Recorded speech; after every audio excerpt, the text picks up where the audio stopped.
the Paris School of International Affairs. So hopefully you're here because you want to learn more about the Paris School of International Affairs, which is of course part of Sciences Po. If by any chance you're in the wrong amphitheater, you can either stay and listen, and maybe you will become interested in the Paris School of International Affairs, or please quietly try to figure out where you're going to go and not make noise. But I'm not seeing too many people moving, so I'm hoping you're all in the right place. We're going to start immediately with a short video presentation of the Paris School of International Affairs, which will give you in 2.5 minutes a very good overview, and then a presentation will follow immediately where we'll go into a little bit more detail. So without further ado, here's a video of the Paris School of International Affairs. Our world is complex. Understanding and responding to these complexities has never been more important. At Sciences Po Paris School of International Affairs, PSIA, our goal is to train and shape global actors. As we prepare for our 10th anniversary, we celebrate 3 main achievements. First, we are now ranked amongst the top 3 global universities for politics and international studies. Second, we've become the largest school of international affairs in the world. And third, we attract truly outstanding students who represent over 110 nationalities. The PSIA experience is unique. Our students can customize their professional profile. We offer 7 master's programs in the most salient fields of international affairs. These are combined with our rich offer of cross-cutting concentrations, including diplomacy, global risks, migration, as well as major geographical regions. Our students also have access to 10 dual degrees with the best universities in Asia, Europe, and North America. PSIA classes are taught by world-renowned professors and leading experts, diplomats, army generals, directors of international organizations, founders of NGOs, and heads of business. The result is a versatile mix of current scholarship and innovative operational training, including simulation workshops, applied diplomacy, and legal clinics, all founded in best practices. Formal studies are complemented by internships, career support, and events such as our flagship Youth and Leaders Summit and the Paris Peace Forum. These provide further opportunities for students to challenge world leaders and engage with global policy. By the end of their 2 years with us, PSIA graduates are well positioned to pursue high-profile careers in a range of fields and sectors. Our graduates work across the globe, in governments, NGOs, and the private sector. They become political advisors, public servants, analysts, researchers, diplomats, consultants, entrepreneurs, and innovators. The world may be complex, but at PSIA, our students learn to understand, navigate, and engage with these complexities. Together, we work towards making the world a better and more secure place. Sciences Po. Our world is complex. Understanding and Okay, so that's a video which appears actually on our homepage. So if you missed any of it or you just want to go through it again, you can watch as many times as you want at sciencespo.com/PSIA. Our dean was the first and the last person you saw in that video. His name's Enrico Letta. If you haven't already figured it out, he's the former Prime Minister of Italy. He obviously was involved in Italian politics, but very much on European politics, and obviously through both roles engaged with world leaders. He's a real, for us, we think a great attraction to our school, to have someone like Dean Letta there in charge. I mean, it really adds something. And he's more than just a dean. He's just been nominated to be the head of the association of all the leading schools of international affairs in the world. So the influence of PSIA continues to rise. You may have noticed or heard in the video that as we prepare to celebrate our 10th anniversary. So the study of international affairs has taken place at Sciences Po for over 100 years. But 10 years ago, the school was created, the Paris School of International Affairs, with other schools, professional schools across Sciences Po. There are now 7 of them. We feel, so it was established in 2010, and in 2020, so from January this year, we will start to celebrate the 10th year anniversary of our school. And so for those of you who are here and thinking of applying or planning to apply for entry next September, you've really picked a good moment to do so. You will be in our school, at our school, when really the height of the celebrations. We're having 10 events over the course of the year, but a large chunk of them, and the most prominent ones are really going to happen in late August, September, and October of next year. So it's a particularly exciting moment to be thinking about coming to join us as a school. The other thing, hopefully you heard in the presentation, and this is our first slide, is that we're now ranked in the top 3 in the world for political and international studies. You can imagine that this is a statistic which we use in all of our marketing, because it's not just us who feel that we are, but actually it's been decided through this thing. So we're very proud of that. It's the highest rank that we've ever had, and clearly, I mean, we always knew we were a leading school, but to say we're in the top 3 in the world is a huge thing for us to have as we're just about to celebrate our 10th year. So that's a great achievement for us, and hopefully another one of the reasons which have attracted you to come and study with us. The other really big feature which we like to celebrate as we come to the end of our 10 years is just how demanded and how diverse we are as a school. 70% of our students are international, in this case meaning non-French. In fact, there's about 30% French, 30% other European, and 40% non-European. At any one time in PSIA, you can find students with 110 nationalities, and in the cohort which just began this past September, there were 97 nationalities in a class of 717 students.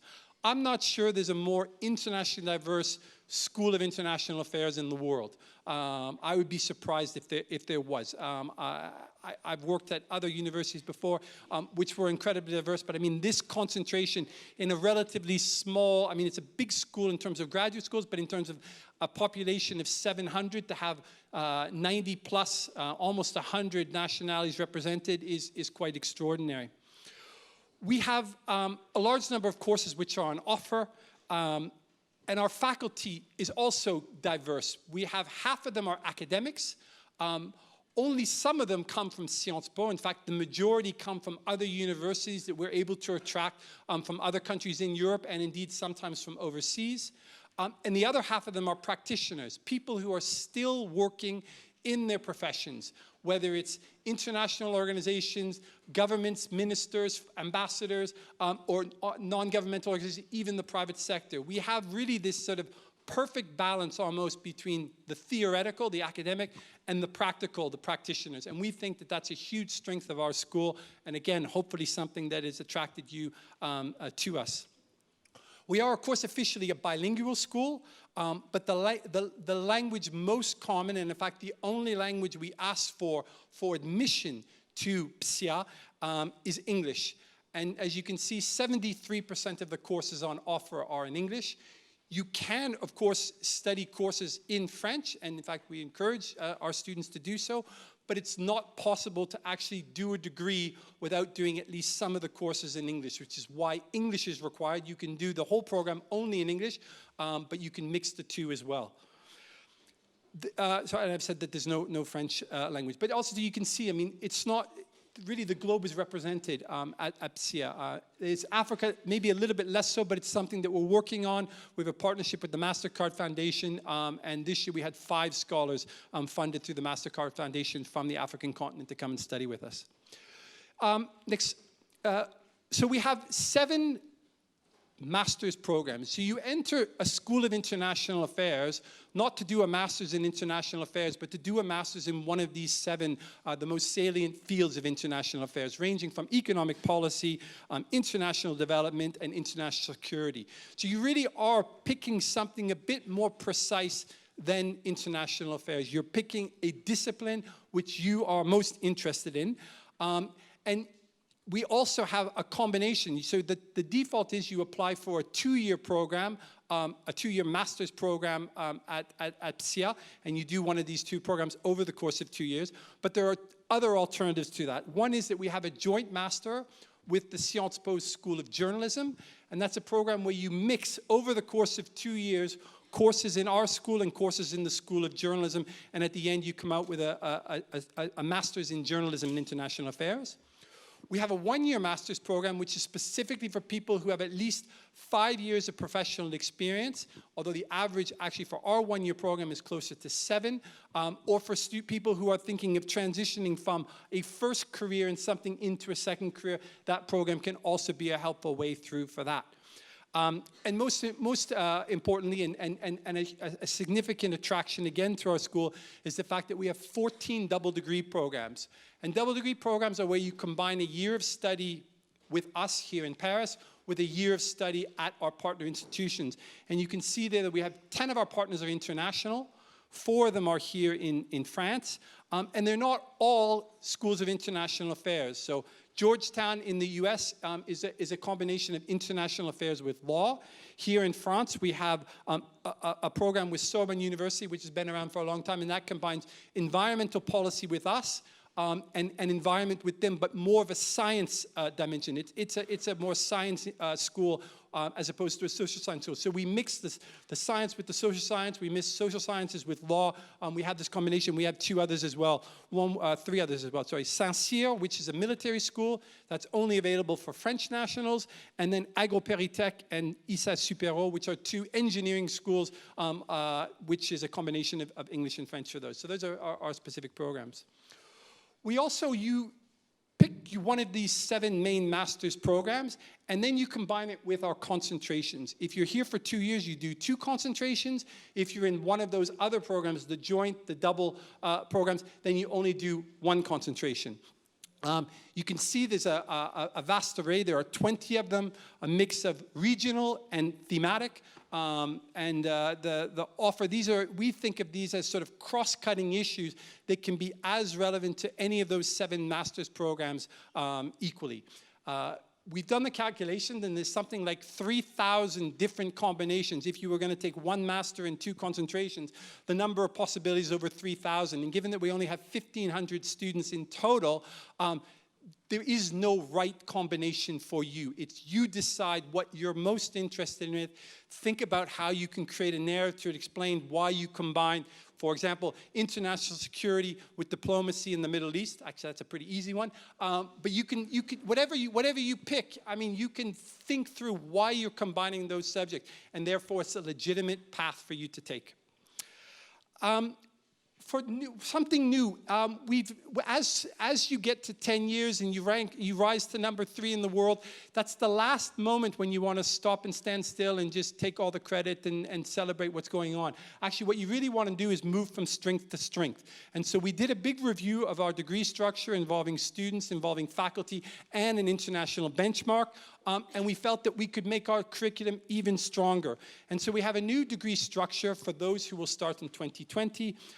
In brief, it requires slightly fewer courses being taken at the same time, which allows students to go far more into depth in those courses. So we're going to ask you to do the same amount of work, but we want you to concentrate more time in each of the courses that you take. That's the first thing. Second thing is, it will be clearer which courses are associated with which master and which concentration, which will also help in creating the most coherent classrooms. And thirdly, we've eliminated the requirement for language training as part of the masters. It still remains an option for you. Indeed, it's an option which we encourage, particularly when you've already started language training and you want to continue with it. But we kind of are discouraging now the start of new languages as part of the master's program. There's more than enough other things to be concentrating on that we don't want you to start on a new adventure for that. The next slide just shows you the structure. It's on the website. The explanation's there, and we can go into a little bit more detail on that if anyone needs to during the course. But I mean, it just gives you a sense of what we will be offering, again, with languages in the optional section. And just before I finish, we wanted to tell you, where do our students go? How successful are they getting jobs? The good news is they're very successful. 82% of our graduates are employed within 6 months of graduating, including 35% who have jobs secured even before they complete their degree program. And as you can see, it's a mix. About half work in the private sector, and the other half work in different combinations between the public sector and international and non-governmental organizations. We also track where they're working. These numbers aren't perfect. We didn't have as full a response rate as we like, but it's not far off in terms of the destinations from the ones I told you a minute ago. So 30% come from France, and according to this survey, 43% are working in France at the end. 28% are working in Europe at the end, as opposed to 30% who came from in the first place, and then the rest internationally. So it gives you a sense, but one of the coolest things I think is the fact that the third most popular destination of where our students are working after they complete their degree is Africa. So I think just gives you a sense of the world really is your oyster when you graduate from PSIA. The last thing I wanted to say is just that we don't just want you in the classroom. We want you to get out and do lots of things while you're here as well. We have an amazing events program that's on offer. And it's not just one where you sit there and you receive presentations from people and get asked questions. You actually want you to invest and implicate yourselves in that. We ask you our big Youth and Leaders Summit, which takes place every January. It's a day-long conference with world leaders. This year, the headline is Ban Ki-moon, but there are a number of other fantastic speakers who are going to come to that.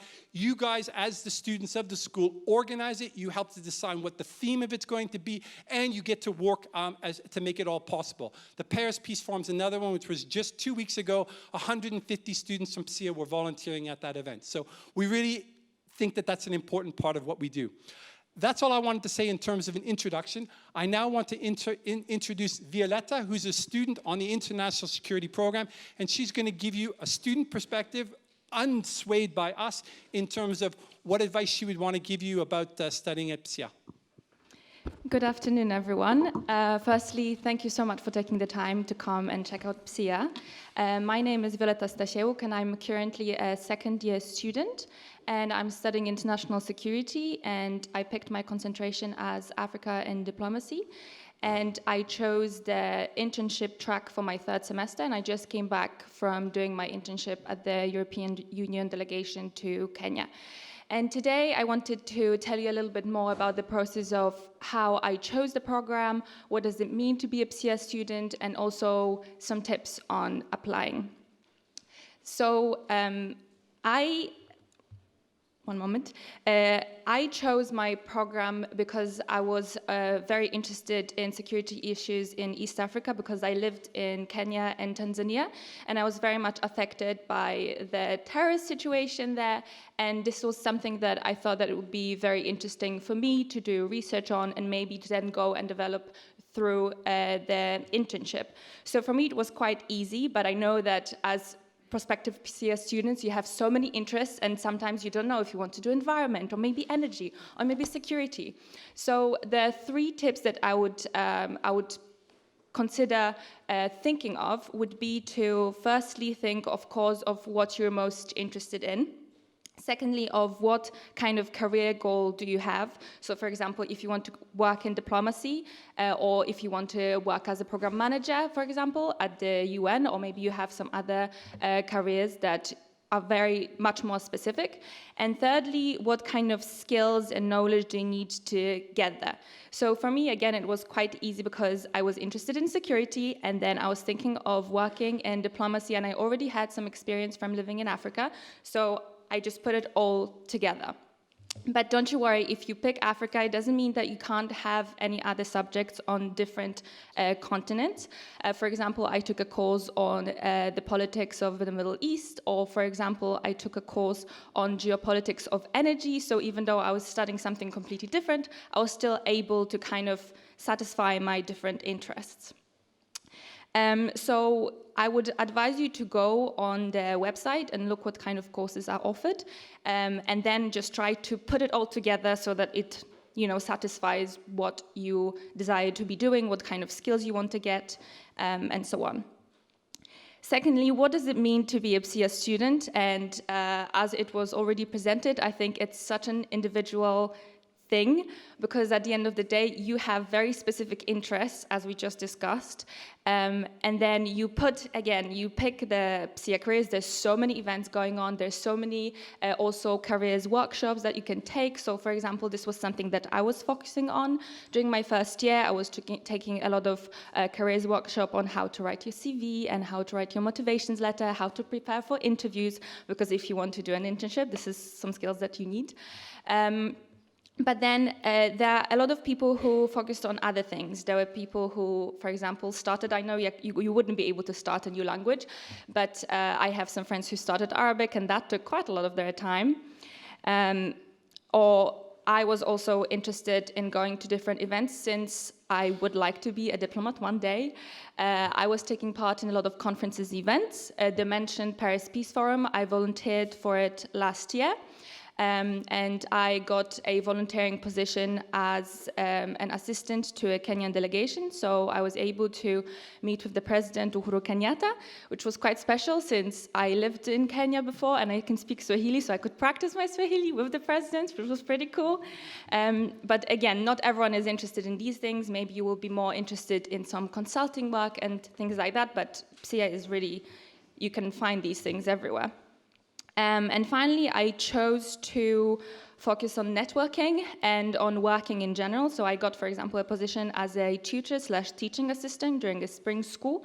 So this was also a very exciting experience for me to learn some new skills and to network with some people from, there were students from Japan, but of course, I network with people from many different opportunities as well. And now I would like to tell you a few tips, a few most important tips on how to prepare your application and what to put in there.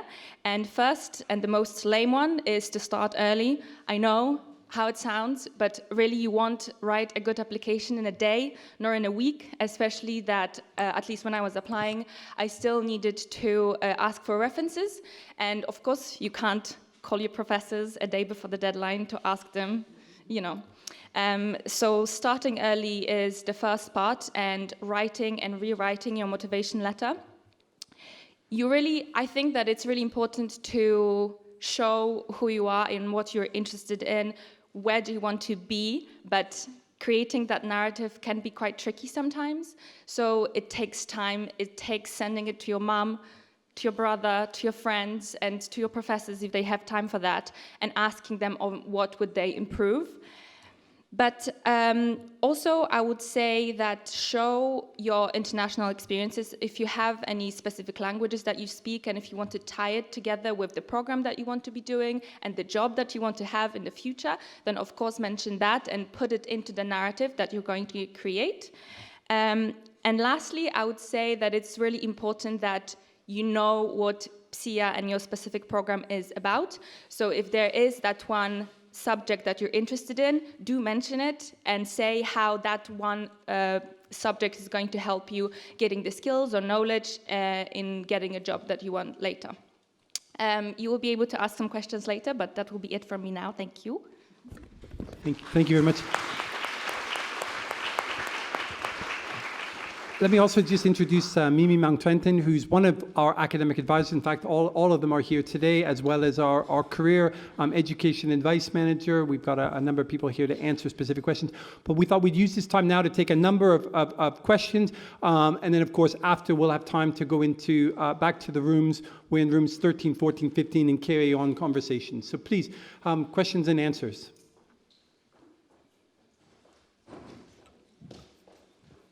There is a mic up top as well, just if anyone knows, raise their hand. Jenny's up there to help. Thank you. One question about the concentrations. So do I always take one regional and one thematic concentration? Or could it also be two thematic, two regional? The choices for each student. We encourage students to take one regional and one thematic, but that's just in a way to try to provide a bit of diversity. But if you already have, for example, if you've studied and done a major or minor in a region, you might not necessarily need a regional study. But if you've never studied a region before, thinking about where you want to go in terms of international affairs, you might want to at least have something to say you've got some expertise in a particular region, but there is no requirement. Hi, my name is Sabrina Roble, and I'm interested in the Masters in Human Rights and Humanitarian Action. So I kind of want to know more about the International Law Clinic that's available for applicants, and whether we should prepare for that or mention it in our personal statement, or what the protocol is for that. Yes, sorry. For the law clinic, yes, there is a specific application procedure which you should consult online, because there is a specific deadline more around June. So you should prepare for that, but you have to apply for it once you get admitted into the program. So you can mention that in your motivation letter. Yes, of course. But the procedures are quite specific, so you do have to, and there are different programs that we offer, so the human rights one is quite specific as well. Okay? Yes. Hello. Yes, I have a question regarding the one-year master. I can see in the leaflet that there was like 16 students out of 1,500 in a one-year master. So is it because there is a cap, or is it because just there is left applicant? How many people do you take in these masters? Are they very selective, or? It's less about the selectivity. It's more that, I mean, it's a different product, if you want. I mean, the two-year masters, our double degree programs, are really a continuation of a first wave of study for most of our students. The one-year program, Masters in Advanced Global Studies, which covers the same 7 fields, it's typically for people who have gone out into the world of work and have at least 5 years of professional experience, and then they're either coming back to do a master's for the first time, or they're using it as a way to transition from what they first started out to do to having decided that actually we now want to shift into a more international affairs field. So it's a smaller pool of potential candidates, and therefore the number of students is smaller by, as you can see, by a significant amount. Hi, I'm Navomi. It's just about the double master's program. So for instance, with the one with Sciences Po and King's, do we do two dissertations, or is it one big final dissertation at the end of our degrees? So I mean, I'm glad you mentioned that that double degree particular. So there's a double degree between PSIA and King's College London. The reason why it's an important one to raise early on is because the deadline for that degree is actually the 1st of December. Indeed, each double degree has a different deadline, and so it's really important that you pay attention to the deadlines for double degrees, as well as for which procedure you have to apply to be admitted to PSIA.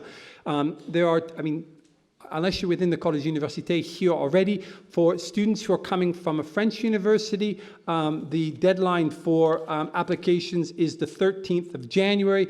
If you're coming from international, so outside of France, your previous degree, then I think the final deadline is the 1st of March or thereabouts. I mean, but all the deadlines are on the website. It's really important you identify which program you're applying for and which procedure, and you make sure that you get in by the deadline. If you're applying for 2 things, because you can apply for a double degree and a standalone PSIA degree at the same time, it's the only chance you have to apply for 2 programs is if it's a double degree combined.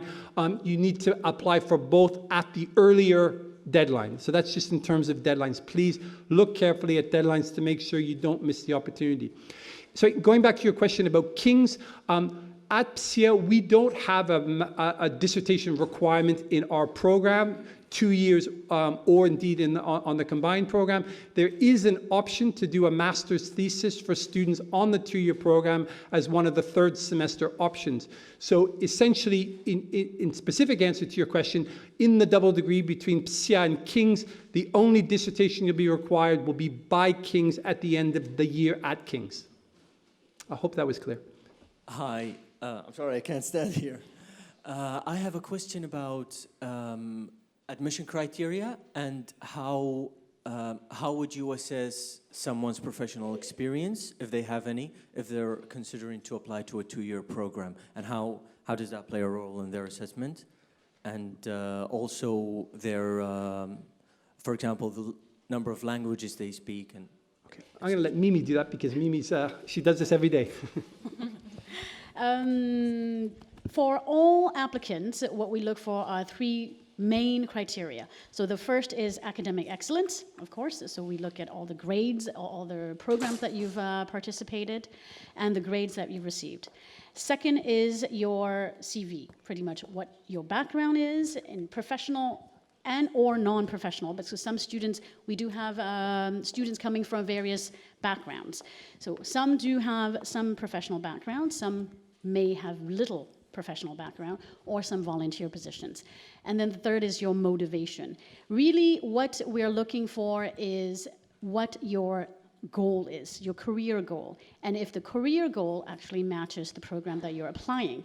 And for example, if you're saying that you would like to be working for an international organization, that's your ultimate goal, but what have you been doing thus far? Including extracurricular activities, including your professional experience, including volunteer jobs, everything. So we do look at all aspects of the applicant, okay? So the 3 pillars are the main pillars, but in terms of professional experience, yes, of course, but it doesn't have to be completely relevant, but you do have to actually explain where have you been, what have you done, where do you want to go, okay? Hi, yeah, I just wanted to know how many people come from outside of Sciences Po, like how many people come just for the masters at PSC? The vast majority. I think students who come up through the college university system, so who do their undergraduate program here, they represent a little bit over about 35% of our students. So, and then we have another 7 or 8% who come from other universities in France, and the vast majority, well, the majority of our students, 55%, apply from outside of France. And remember that within the Collège Université, although there are students who have come up through Sciences Po, they're not all French nationalities, which is why we end up with the spread of students that I mentioned already. Yes, at the back. Yeah, so I saw on your website that there's a dual degree with the Moscow University of International Affairs. Would you say it's more adapted to a certain degree, or it's, I mean, would you do it more in like international security or any other program, or is it more specific to one subject? Most of our double degrees, particularly the international double degrees, are essentially open to all of the 7 streams, specializations that we have at PSIA. It's really for you as a student, a prospective student, to decide what might be the most coherent in terms of why would you want to combine a year of study here with a year of study at McGimo, at King's College London, at the Freie in Germany. I mean, you need to think through what you want from those combined 2 years. We feel there's coherence with any of the 7 degrees we have with them. I mean, with McGimo, there probably are more students in international security or international energy who do that double degree, but it can be just as relevant to students in any of the 7 master's degree programs. Hi, my name is Julia and I'm interested in the one-year master's. I had 2 questions actually. So the first one was regarding the recommendations. I was wondering what you would look for in a recommendation letter for one-year masters, because I would guess that you'd look for professional recommendations. And the other question I had was about the preparation for the career after the degree. Do you have any, coaching or any possibility for people to be followed and be advised on what career to do after, considering the fact that, as you mentioned, your goals should be clear beforehand, of course? So the same 3 pillars that Mimi mentioned a minute ago in terms of admission are still in play for our one-year master's. So we're still looking at your academic background. We're still looking at your experience, although in the case of the one-year master's, obviously we have a heavier emphasis on the 5 years of work minimum that you'll have done as part of that, and therefore the reference you get from your professional experience will have a higher weighting in that. And the third, and really, I mean, you can have the other 2, but if you don't have the third, which is the motivation letter, the letter that explains what you've done, why you're choosing to come to PSIA, and where you expect that it will take you next. Not exactly which job in which organization, although lots of people do identify those, but just generally, we want to know that you've thought really carefully about why this is the right choice for you, which bridges the between what you've done and where you want to go. So those 3 things on that. The second question, which is about career support. So we're very fortunate in the School of International Affairs. I think we have the best career education advice manager in all of Sciences Po. Véronique Jaffreau, who's right here with us today. She's fantastic. She joined us having worked in the private sector. She really understands what employers need and want in terms of the skills of graduates in terms of recruiting from that way.